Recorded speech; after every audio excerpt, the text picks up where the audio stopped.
You know, when people first start their home buying search process in the greater Lansing area, there's so many different voices that are thrown at them. They'll hear what the media tells them, they'll hear what their friends tell them, they'll hear what their parents tell them. There's all these myths that are out there. And in this video, I'm gonna be talking to you about the most common myths that you need to be aware of before you make a move here. And also be sure to stay tuned until the end, because I'm gonna be sharing with you one that is very specific to the Lansing, Michigan area, and even kind of to the state of Michigan, that you hear from people all the time who are locals here that probably are leading you astray.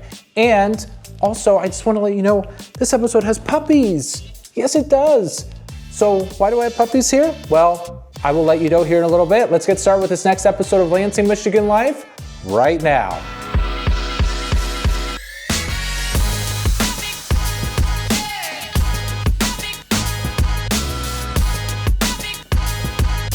Hey everybody, Troy Seifert here with the Capital Area Real Estate Specialist in the greater Lansing, Michigan area. I'm a top producing real estate agent in the greater Lansing, Michigan area. Also, I'm a dog lover. I own dogs, these little puppies. Again, I'll tell you the story here in a little bit of why I have these here. But I get phone calls all the time from people who are just like you, looking to make a move here to the Lansing, Michigan area. And whether you're looking to move here in 9 days, 90 days, or 9 months from now, I would love to be able to have the opportunity to talk with you about your real estate needs. And if you haven't already, if you could please subscribe to my channel, I would greatly appreciate it. We are the #1 YouTube channel in the greater Lansing, Michigan area, and we come out with new episodes once or twice a week. So you're definitely not gonna wanna miss any of the new episodes we come out with. Also, if you could please like this page, if you like this video, or you like these puppies. You know, you can't reject the puppies. Look at these little faces, right? Okay, so why do I have these puppies here? Well, I think I told you earlier, right? That you'll have many voices telling you what you should do. I have these little, they're peekapoos. Hi, little peekapoos. I have a boy and a girl. And I went to a flea market, and for years my family has been telling me, like already we have 2 dogs, and they're 6 and 7. And people, and my wife, my kids have all been telling me, hey Troy, you need to get us more dogs. And I'm going, we already have 2. Like, that's crazy. But everyone was telling me like, no, it's fine. You guys will be great. You guys are animal lovers. And so we went to a flea market, and there was a brother and sister. These are brother and sister. And I saw these 2 dogs, and I was going, you know what? Our family can handle this. It's fine. Let's go ahead and do it. And I bring this up because you have so many people who tell you what you should or shouldn't do when you buy a house, and lots of different perspectives, lots of different voices. At the end of the day, like, you're the person that makes the choice. You're the person that decides. And so you have to go, honestly, like with your gut and what you feel is gonna be best for you, your family as well. So I don't regret this real decision because these dogs are so cute, right? So I think they need to take a little bit of a rest. So let me go ahead and put them away, and then I will get into the 7 myths that you need to be aware of before you move here. So let me go ahead and put them away. All right, bye-bye, bye-bye. So the first myth that you need to be aware of when you're looking to make a move to the greater Lansing, Michigan area. And this is a myth that I hear in the media, but I've heard it since I've been in real estate since 2017. That's how long I've been in real estate for. The first myth is the housing bubble is going to burst. Man, if I had a nickel for every single time I heard that myth, I would be a millionaire, okay? So even in 2017, when I was first getting started, it was probably like the 2nd or 3rd year when it was starting to become truly a seller's market. The market had shifted. For a while, it was the buyer's market. And so like the recession was still kind of fresh in people's minds, and they remember the prices that had just skyrocketed during 2005, 2006, 2007. And then everyone thought like, oh, we're repeating the same thing. So we're seeing 2016, the prices are starting to skyrocket. So I had buyers that were like, oh, we're just waiting for the bubble to burst again because housing is just getting to be too expensive. And here I am right now, it's 2025 towards the end of it. And man, I bet you those people are sitting there thinking, man, I wish I would have bought a house back in 2017, because now it's just way too stinking expensive. And you know, people like, you know, even in Lansing, just even in our economy, we have a very stable job environment. GM's doing really well. We have 2 hospitals, McLaren, and we have University of Michigan Sparrow. We have insurance industries. We have a very healthy economy. We also have Michigan State. So tons of students that come here, but it brings a lot of jobs. And even during the downturn, agents would tell me during 2008, 2009, 2010, that East Lansing still had a great housing market, just because we were in an area where people would move in and out for jobs. And so you would still have sellers, but you would still have people coming to the area. That's the great thing about Lansing, Michigan. So I always tell people as well that when I'm looking at the future of the housing market, I like to look 1 or 2 years out. And usually that will ring true if I start seeing some sort of shift. Like if I start seeing it to maybe we'll go more into a buyer's market, right? Or a seller's market. And Dave Ramsey said this 2 or 3 years ago. He said, the housing bubble is not going to burst. He said that a few years ago, and it rang true even to today, that people are like, yeah, the housing bubble never burst. And I'm looking 1 to 2 years from now, and I'm not seeing any housing bubble bursting.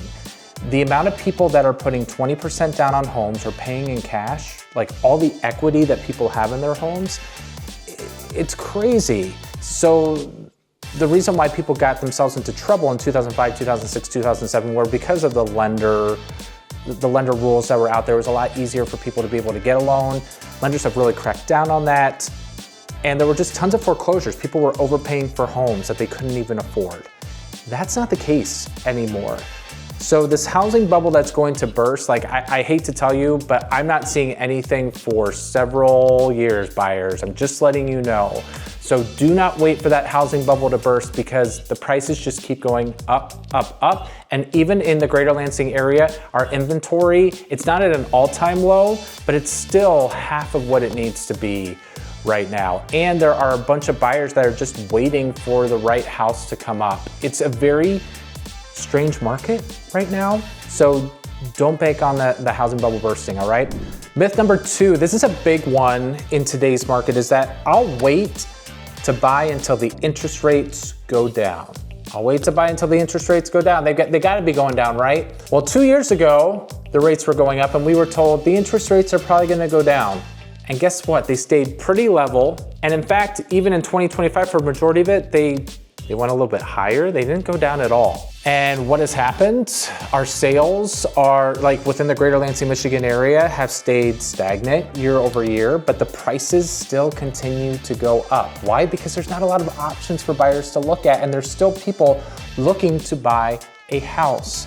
So the point in time where the interest rates are going to go down to 6, 5.5, even like 5%. Barbara Corcoran, if you're familiar with her, like she's a Shark Tank guru, she says it best in regards to the interest rates going down. She says, if the interest rates go down to 6, 5.5, or even 5%, watch out.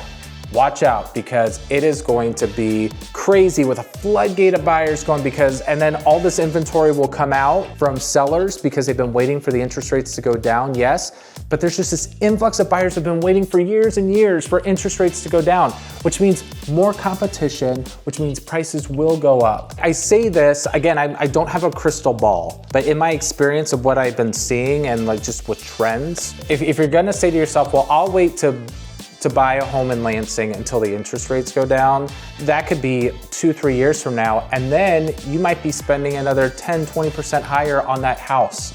So I highly urge you, don't let the interest rate be the factor that drives you to make a decision. If you have the means to be able to buy a house, definitely do it, because even getting into a house, it's going to put you in a much better financial position. Myth number 3 I want to get into: buyers are liars.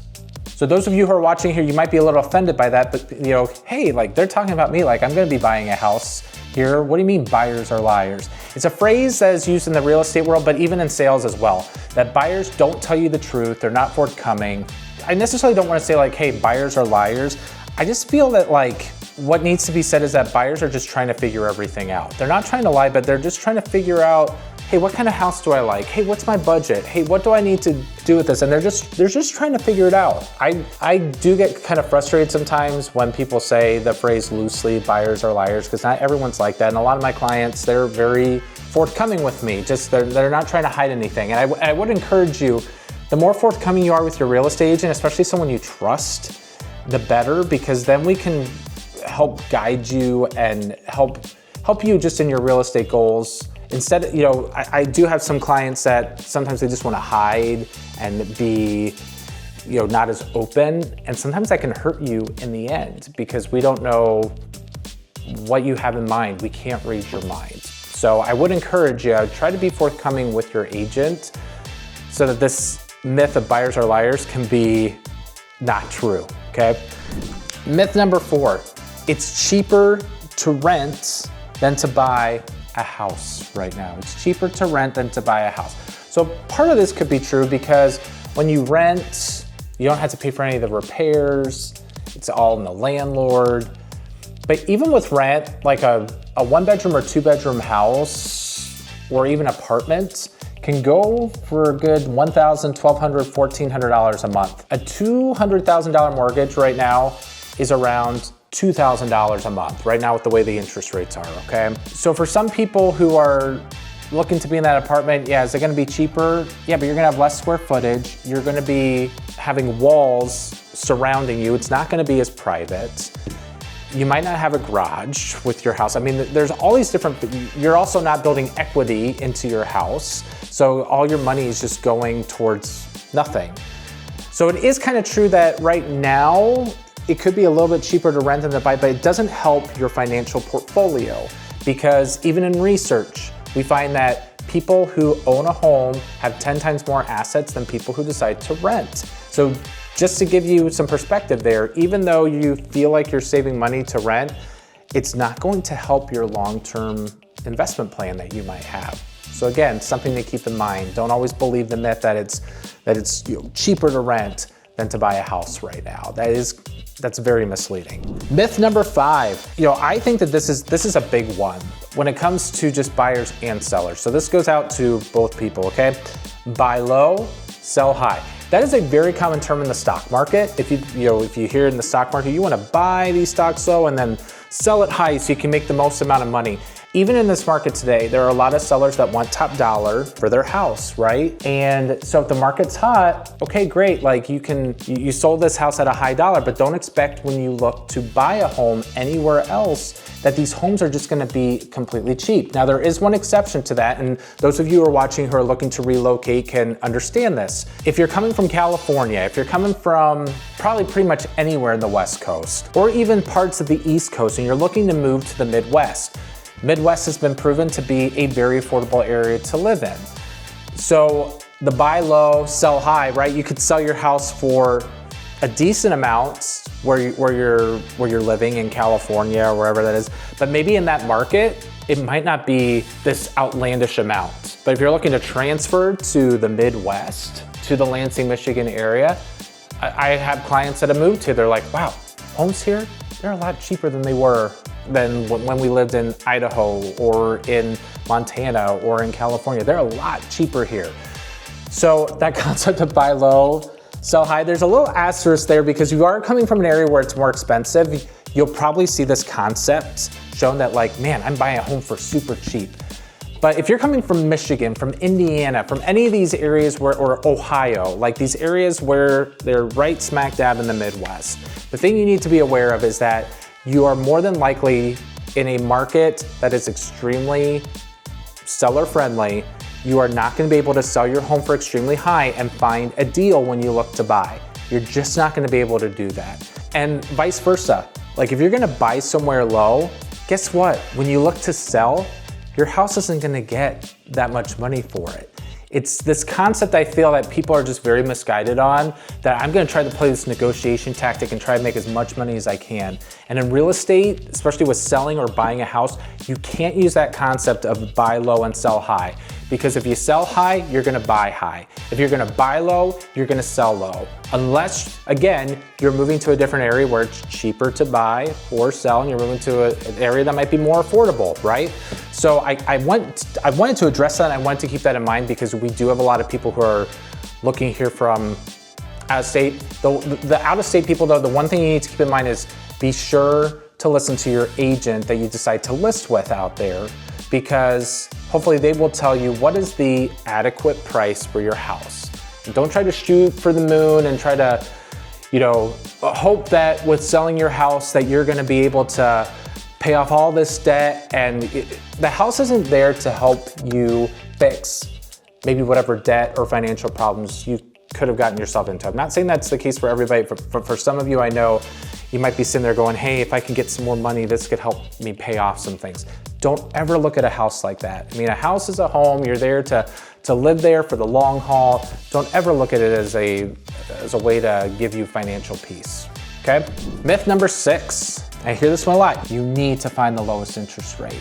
In an age where, we shop on Amazon and we try to find the lowest price and the best price that we possibly can for even cable, for internet, for anything under the sun. We try to find the best deal, the lowest price, insurance, all of that. That's a very misguided statement when it comes to mortgage rates, because what's gonna be most important to us, we want that monthly payment to go down lower, right? And so we think the way that's gonna happen is we're gonna have a lower interest rate. And I just recently had somebody that decided to go with a place that was the lowest interest rate. And let me tell you, that place was an absolute nightmare to work with. And then it came to the end and they came up with this stupid excuse as to why the entire loan should not be approved, okay? So these places that are promising you these low interest rates, make sure you do your homework, because you want to be able to get that disclosure statement that shows you how much your closing costs are going to be. Are they making this interest rate lower than everybody else because they're having you buy down points? Are they charging you a lot more in closing costs? Because that is what happens more times often than not. And I've said this before, it's very important for you to have a local lender in the area that you choose to go to. A lot of these nationwide lenders are gonna be like, yeah, we have the lowest rate, yeah, we're great. And I'm telling you, and I've said this before in my other videos, and I will say it again, nationwide lenders, banks, do not have the greatest reputation here in the greater Lansing, Michigan area. You need to find a local lender if you want your offer to be able to stand out and potentially win. So I do have a lender that's in the description below. I have contacts for other lenders that people have had great success with who have moved here to the area. I'm happy to be able to connect you with them. And it is an important step in looking to find a house here in the greater Lansing area. So again, just because they have the lowest interest rate, that's a huge asterisk, because they could, but you need to do your research and you need to be sure you're not paying for additional costs that become as surprises. You also need to make sure that they will get you to the closing table and not miss out on something or make the process extremely frustrating. A local lender, the thing that's great about them is you can call them at a local number, get a hold of them more times often than not, and if there's a concern, you can talk with a actual person and not like all these different people, okay? So definitely a lot of pros with using a local lender. And the last myth, I told you this is more specific to Michigan, but even to Lansing, and I hear people say this all the time as well. Maybe people who are locals, they'll give you this advice and it's very misguided, okay? Schools don't matter, you have school of choice. Okay, let me tell you a couple things with that perspective. A, when it comes to resale for your house, school district does matter because some school districts get better return than others. If you look at some of my other videos where I'm ranking different neighborhoods and suburbs, you'll see that some places have higher appreciation year over year than others. So you need to be aware that school district, it does matter in that case. But more importantly, the school of choice argument, you cannot make the assumption when you move to an area that you will be able to get into that school guaranteed. School of choice, brief description. I've said this before in my top 5 school choices and in other videos as well within the area. School of choice, each year during March, April, May, they will release a list of the amount of spots they have open in each grade. There will be an application process. Some places are like a lottery, like, hey, we have a waiting list, so we've got to choose this way. So it is not a guarantee that you will be able to get into that school district. So do not bank on the fact of, hey, maybe I found this cheaper house in a different school district, but hey, it's school of choice, so I'll just go ahead and take my kid to that school anyway. Don't bank on that. Because A, it's not guaranteed. B, the other thing you need to think of, like, especially, I'll go back to the dog situation, right? At the time, like you think to yourself like, oh, this decision feels good, right? Like the puppies, they're cute. I mean, you saw how cute they were. And then you don't think through, man, all the work that I'm gonna have to do when I take care of these dogs, when they're in the puppy phase, even now, the last couple nights with these dogs, I'm like, man, it's been a long time since I've had a puppy. They're a lot of work. So the same can be said for school of choice, because you think to yourself, oh, I'll be able to, it's great, I got into this school, this is so awesome. Maybe I bought a home in Lansing City and I was able to get into East Lansing schools, awesome. But the thing you don't realize with that decision, it does take a little bit more work because you're not in that school district. You're gonna have to take your kid to drop off and pick up. Buses are not included in that. I hate to say it, even if you drop your kid off at a bus stop that would be in another neighborhood, because they're not signed up, that doesn't happen. So you gotta pick up and drop off your kid every single day. There's other factors too, that because you're not a part of that school, can be some inconveniences. So you gotta think, hey, can we live with that? Is that gonna be okay? Do we have a solution? Do we have a plan? Just some things to keep in mind. Okay, so I really hope that you found this video beneficial for you as you're looking to maybe move here or looking to buy a house. Again, if you're a first-time home buyer, if you're from outside the area, I would love to be able to connect with you. So feel free to call me, text me, email me, schedule a Zoom. That's the one I prefer the most, to be able to see you face-to-face and talk with you. I would just love to hear about your real estate goals. And also, if you could please like this video if you like the content. Again, if you like the puppies. And subscribe to my channel if you haven't already, because you'll be notified when a new episode of Lansing Michigan Life goes live when you subscribe here. Again, thank you so much for watching, and until next time, make it a great day. Take care.